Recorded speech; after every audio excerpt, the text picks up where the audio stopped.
বোয়ালখালীত ঐতিহাসিক জাতীয় বিপ্লব ও সংহতি দিবস উপলক্ষে উপজেলা ও পৌরসভা বিএনপির উদ্যোগে বর্ণাঢ্য র্যালি অনুষ্ঠিত।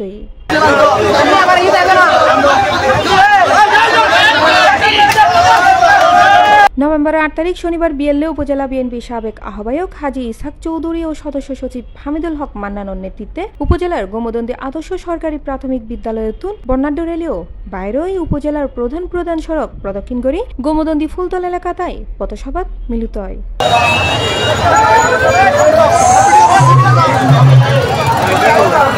এই সময় অন্যান্য দলের মধ্যে বক্তব্য রাখে আজম খান, এস.এম. সেলিম, ইঞ্জিনিয়ার ইকবাল, আকাশ খান, এস.এম. তারেক, কপিল উদ্দিন, ওয়াহিদুল আলম সহ বুতকিও।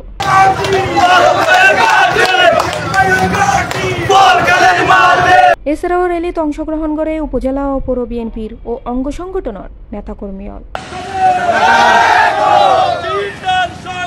C plus TV, Chittagong.